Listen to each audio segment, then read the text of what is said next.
No Darren Peterson again, but KU was able to roll through Towson. Imagine if they could have grabbed a defensive rebound. They might have won by a billion points. We're going to break down the impressive win for KU.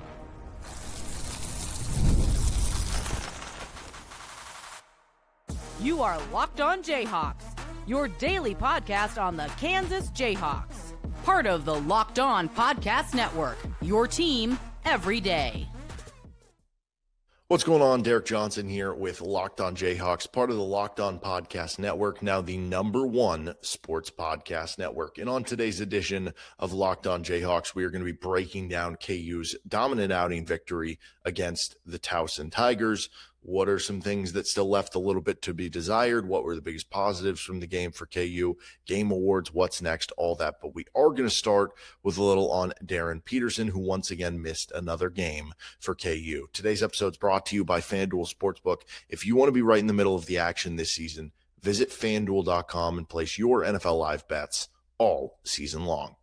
So another game without Darryn Peterson for KU, which I don't know that was unexpected necessarily after the finish to the last game with NC State, but we found out, what was it, 2.5 hours before the game started from a, press release or quote, whatever, social media graphic that was tweeted out by KU.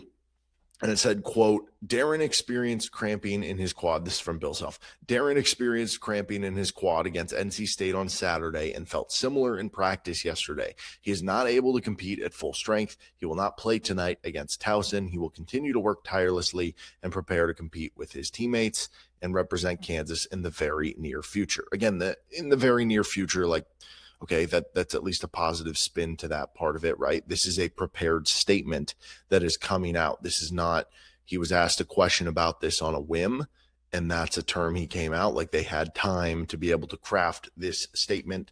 To say very near future does imply to me that very near future, right? Again, I think for most people, the most logical, answer to all this is he sits the next couple of games, and then you get the extra time off during the holiday break, during Christmas break, and then you're back for the start of Big 12 play.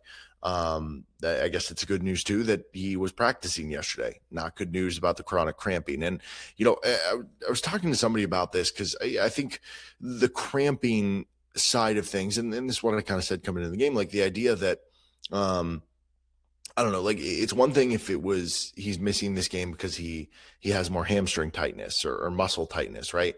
You don't think of cramping as being something like, I think of cramping as like, okay, you're dehydrated or you need to, because Darryn Peterson's in great shape. I don't make it seem like he's not in great shape. There's a difference between great shape and game shape, right? It's just another level. And so like, is him basically going from not playing and then being asked to play 30 minutes in a game, is that causing you to cramp? And then you're going to miss more games, which is going to cause you not to be in more game shape. And it's like this cycle of like, okay, is that the issue? I don't really think that's necessarily it. It is leading to just like all of these, I think, it gets your brain cycling. And I think it gets a lot of people because we have heard different things. We heard sickness, we have heard the tightness. I think quite honestly, like this is probably what it is. I think it might have been like maybe it was misdiagnosed at first, right? Like maybe KU misdiagnosed it at first. And maybe that's kind of where we're at now, that, hey, it was misdiagnosed at first and this is where they're at. Now, of course, is there a chance that, maybe it is more to the, this or that. And you're trying to save face and I don't know. We can get to the conspiracies and maybe there is one, but at the end of the day, and I don't think that the, inconsistent messaging that we've heard has helped that, but I think that would kind of line up to it, right? If it was kind of misdiagnosed what exactly it was, thinking it was, it's just this cramping or it's, a pulled this or that, and then it ends up just being, chronic cramping issue, something else. I don't know, like maybe that's where we've gotten to we are. I guess at the end of the day, it doesn't quite matter. I mean, it does matter to try to figure out like what exactly is going to happen long-term here. But at the end of the day, like the plan is what matters the most here. Now, if this is more of a injury thing, like him taking off a month between, missing all that last time and playing games, I guess that didn't fix it. So do you need to take off more than a month this time? Then again, if that one was taken off a month for, what you're worried about could have been a pulled hamstring, versus now this is chronic cramping, maybe 2 weeks is enough to get ready and get rehydrated and do all the things that you need to do to get back into that. So I don't know, just more kind of question marks and not really knowing what to expect here. But again, going back to that quote, in the near future, if I was this comes with no insight on exactly what they're trying to do, but if I'm going to read between the lines on that quote, it feels like that would be the plan. Try to get him back for Big 12 play. At the end of the day, though, this is ultimate crapshoot. All right, back to the game. KU dominates against Towson. It was an impressive outing for KU to just kind of roll through the Tigers. I thought one of the biggest positives of this game, and this is something that Bill Self mentioned earlier in the week, he said he's wanted his team to kind of play faster. I'm paraphrasing here, but that he felt like this is a team that should be able to play faster. And I agree with him, right? You got some really good athletes on the floor. Make that one of your strengths. And this team plays better when they're running, when they're going fast, as opposed to when they're stuck playing in molasses in the half court. So all of those things make sense. And they came out in this. I know this isn't a game that KU scores 90 or 100 points. And maybe the tempo slowed down over the back half of the game. That first, 10, 15 minutes, KU was playing at a very fast pace. And also keep in mind this, like Towson is a team who's one of the slowest teams in the country. So you could play at a fast pace, but if they play at a slow pace offensively, it's going to wind up being more of a neutral pace for the game, right? But I thought KU was, it wasn't just that they were playing fast, and it wasn't just, how fast they got the shot up and how fast they ran up the court and how aggressive they were with everybody kind of running and stuff. It wasn't just that, which, those were things that were happening. My goodness, did the ball move quick in this one, especially again in that first half of the game. It felt like KU was, it almost felt predetermined, like that they going to pass to this guy before they even got it. It was like hot potato how fast they were passing it. It was just good to see the decisiveness and how quick they wanted to play and execute. I thought those were a really good thing for this team, and something you can take away from this game that you hope to see in the next game against Davidson, and that they can carry over the rest of the season. I would also say the two bigs played well for KU in this one. Like, that's another positive, because I felt like it had been a bit of a slump. Like, Tiller had a couple down games after starting the season so hot. Flory got kind of outplayed by Van Lubenow in the state game. And I thought there was, some to be desired from the two bigs in some recent games, which it does make sense, right? It's a sophomore and a freshman. There's going to be some growing pains and some ups and downs. It's not going to look like two All-Americans every single game. But I thought you got back to those two dudes kind of taking over the game in this one. Obviously, you'd expect it to be a little easier to do against Towson than, say, NC State. And that's the challenge of, can you do it in Big 12 play, for instance? But this is a big Towson team. This is a tall Towson team who likes to play inside. So, it's not that it came without any challenge. And Tiller, finishes the game with 11 points on 5 of 9. He has 6 rebounds. I thought this was one of the better games Tiller's played in a little bit of time here. You look at Flory, like, he again looked like the guy that we expect to be one of the best players on the floor. That's what he was in this game. 18 points on 7 of 8. He has a double-double, 10 rebounds. Both Tiller and Flory getting some highlight blocks for KU. It was just a really good game of the two bigs dominating for Kansas. And again, you do have to carry that over into the bigger games, because it's been hit or miss. Like, they did carry that over into a couple of the bigger games in the Players era in the first 2 games, but it's been hit or miss, right? Can you be more consistent with that over the back half of the season? I would also say the defense, once again, like, that's kind of an obvious here, right? Anytime you're holding an opponent to under 50 points scored, that is obviously a strength for you, right? And it continues to be this season. And it's not just the under 50 point score. That's just like the very easiest way of looking at it, because that's kind of the bottom line here. But Towson shot 28% from the field.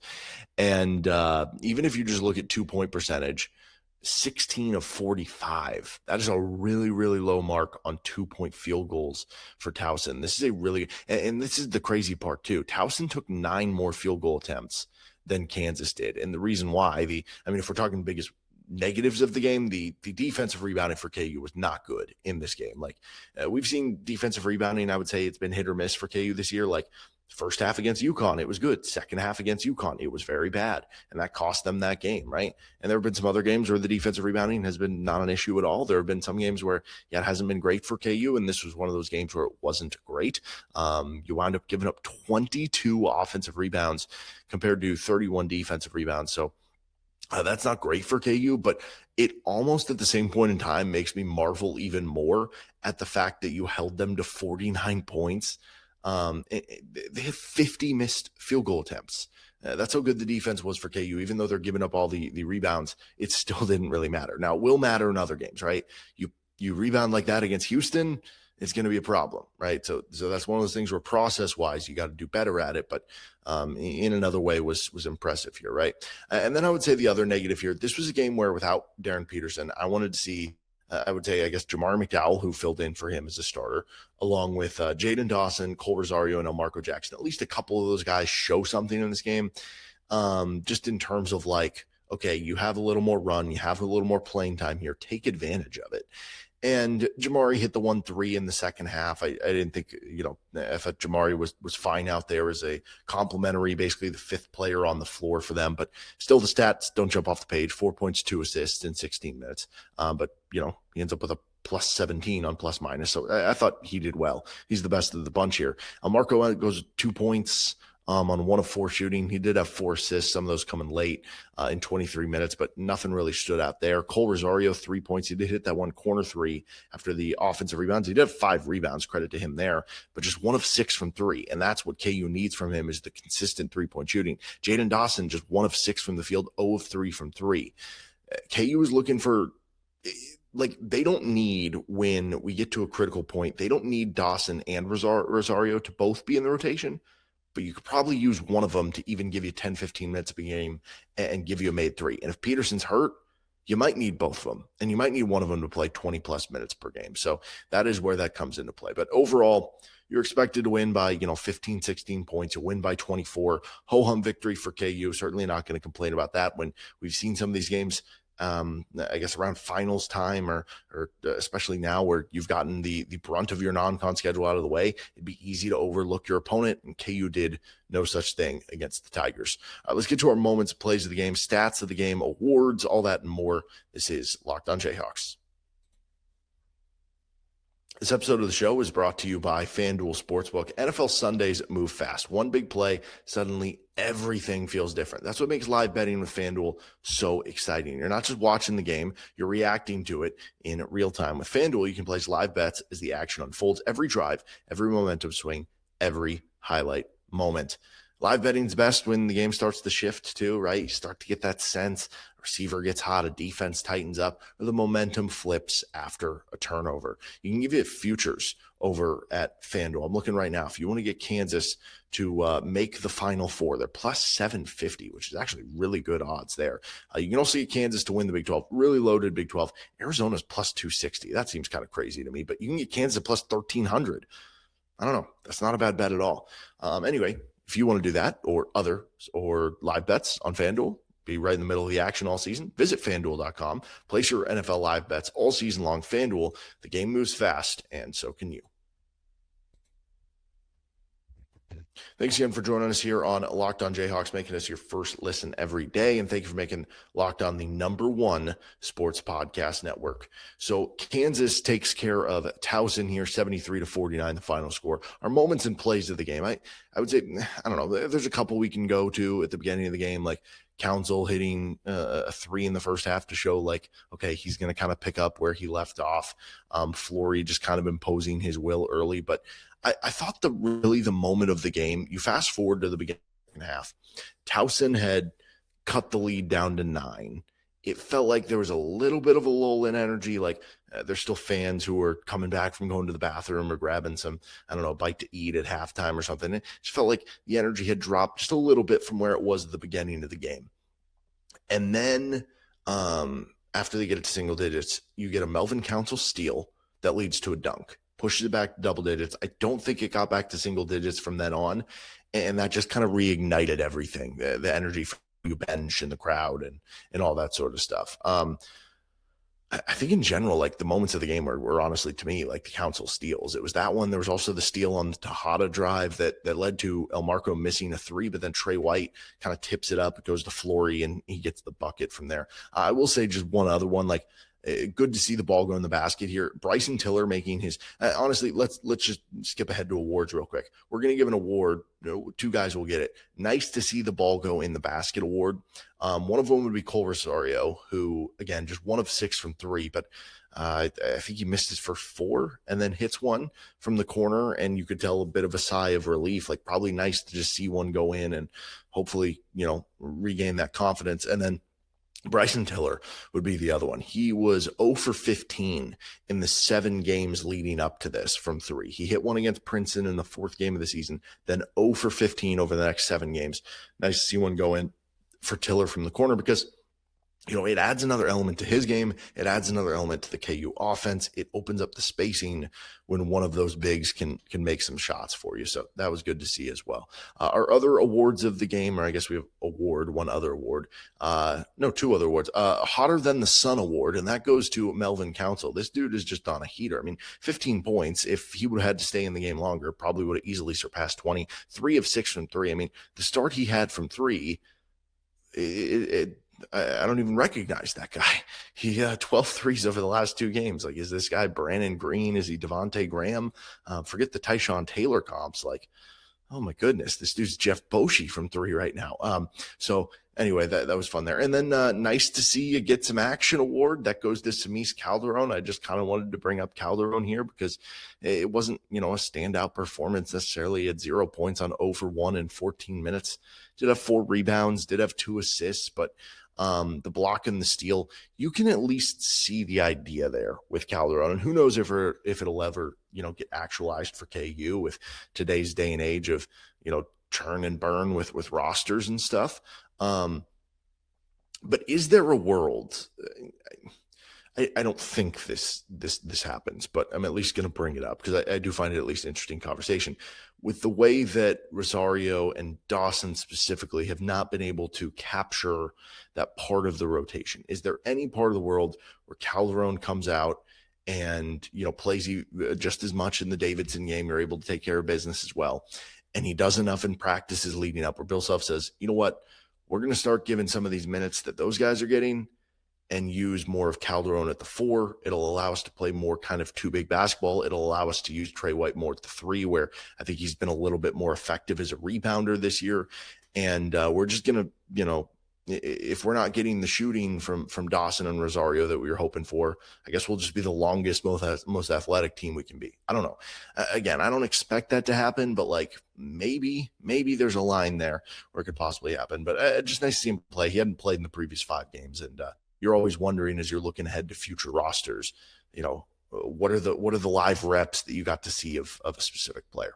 All right, our stat of the game. You could point to the field goal percentage, which it's not just about holding Towson 28%. Kansas shot 47%, which up until the last, I want to say I think at the under 4 timeout, KU was above 50%. I could be off on that, but point being, that was a big disparity in the game. I think you could probably also point to the points off turnovers, 13-6. I mentioned some of the biggest plays or Melvin Council steals. You could also point to the points in the paint, 38-24. That is a sizable advantage for KU that honestly felt bigger than that, than even the plus 14. And then this is the one that I'm going to go with here. Actually, no, I'm going to 12-4 in fast break points. Like, that speaks to KU wanting to get back to playing fast, and they did. 15-4 assists. That's the one I want to go with there, right? That shows you that KU was moving the ball well. They had 15 assists to just 9 turnovers. Meanwhile, they hold Towson to just 4 turnovers. So even when Towson was scoring, that's the crazy thing, 28%. And in the first half of the game, Williamson had 14 points in the first half. So he finished with just 5 in the second half. Nobody else had more than 8 for Towson. That means that even when Towson was making a shot, in the rare times that they did in this game, a lot of the times they were unassisted and not easy plays in the flow of the offense, to where it was like think about the shot that he made, falling down. So even to get to 28% was difficult for Towson. And I think that just shows that they're starting to be really connected off the ball as well as on the ball as a defense right now. All right, let's finish up here with our game balls and what's next for KU.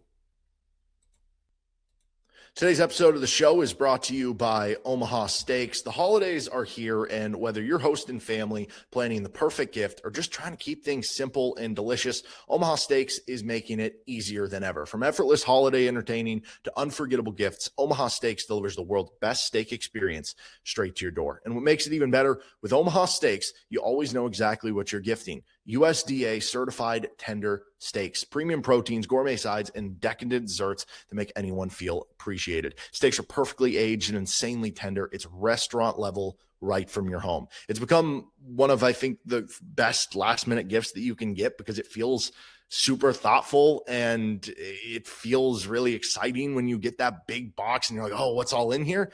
But it's not as stressful as, searching through a bunch of different websites, trying to figure out, do they already have this or are they going to like this? No, don't worry about that. Save big on gourmet gifts and holiday favorites with Omaha Steaks. Visit omahasteaks.com, and for an extra $35 off, use code COLLEGE at checkout. Terms apply. See site for details. That is omahasteaks.com, promo code COLLEGE. Thanks again for joining us here on Locked On Jayhawks, making us your first listen every day. And you can check us out on Twitter at @LO_Jayhawks. Coming up later this week, we're going to have some more KU football content, talking a little bit about some of the latest transfer portal losses for KU, kind of take a re-inventory, restocking of where the KU football roster is right now. And maybe we'll get to some other KU football news and notes as well. Okay, our game balls for this one. Let's start with the offensive game ball for KU. And you really had kind of a three-headed monster. I mean, Tiller had 11 points, so maybe deserves honorable mention here, but a three-headed monster with Trey White scoring 16, Melvin Council scoring 15, Flory scoring 18. With Flory, you also get the 4 offensive rebounds. And then you get 5 assists compared to 0 turnovers for Trey White. For Melvin Council, you get 1 assist to 1 turnover. So rare lower assist game for Melvin Council. I'm going to go with Flory on this one, though. I mean, getting some extra possessions, the 4 offensive rebounds. That's a third of the team's offensive rebound output there. Did have 4 turnovers, bigger than you like to see there, but led the team in scoring with 18, 7 of 8 from the floor. He was able to get to the free throw line at a team high 7 times. And he was just kind of like Towson didn't really have an answer for him on the inside. So I thought this was a really good game from Flory. He gets the offensive game ball. Defensive game ball for KU. Trey White had 2 blocks and a steal. Melvin Council had those 2 big steals that he converted, 3 blocks each for Bryson Tiller and Flory Bidunga, a block and a steal for Smeeze Calderon, steals for Kohl Rosario and Marco Jackson. I'm going to give this the game ball. We know KU switches their D. It's not always the same guy on the same person. But Kansas shut down as a team, essentially. Kansas shut down Tyler Tejada. He was 8 points on just 3 of 12 shooting with 2 turnovers. I think he missed his first 5 shots of the game. And I want to say one of those makes came at the end of the game against some of KU's backups. So it was a little bit of Smeeze Calderon at the end of the game on him. But for the most part of the game, it was, with the switch, one of Trey White or Bryson Tiller on him, right? I don't know. Maybe there was a possession here or there where Flory was on him, but it was mostly those 2 guys. And so that being the CAA player of the year due to his, averaging 18, 19 points per game for them, I think we picked between Tiller and White, and they both had 3 stocks. So maybe we'll give half a game ball to Trey White on the defensive end, half of one to Bryson Tiller on the defensive end as well for KU. And then our overall game ball, we're going to go with Melvin Council there, right? I mean, like I said, I thought that arguably the 2 biggest plays of the game were his steals and scores, even though the second one, the score was kind of already out of reach, continued to be really hot from 3 of 6. The rest of the team was just 5 of 18 from 3. So continues to be super important there. He also had 5 rebounds from the guard position. And in a game where one of the key things we talked about earlier was pushing the tempo, playing fast, making quick decisions. I know just 1 assist. A big reason why was he was just passing the ball out of his hand so fast, so somebody else was getting the assist. He was getting the hockey assists, so to speak, in this game. And he was the one igniting that tempo and pushing it. He played a good defensive game, played a good offensive game. So we'll give Council the overall game ball there for KU. All right, what is next for the Jayhawks? So they get the weekend off, rare weekend where you don't have KU basketball game. I guess you can enjoy more college football action. So check out Locked On College Football for your second listen every day. And then they get back to a game against Davidson. And, Davidson is a little bit better than Towson, like that near top 100 KenPom team, a solid, mid-major school that you're going to be playing against.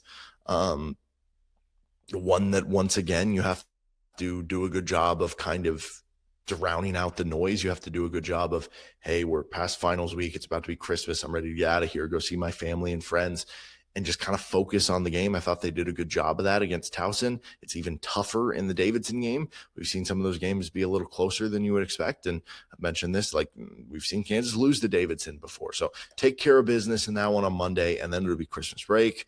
It'll be more time off. It'll be coming back from Christmas break. It'll be extra practice time. And then Big 12 play gets going on Saturday, January 3rd. They'll be on the road against UCF in Orlando. All right, that'll do it for this episode of Locked On Jayhawks. You can find our show anywhere you get your podcast, including on our YouTube page where you can like and subscribe to the show. Don't forget you can check out Locked On Big 12 or Locked On College Basketball or Locked On College Football. Plenty to listen to across the #1 sports podcast network with the Locked On Podcast Network. And we'll see you next time talking a little KU football right here on Locked On Jayhawks.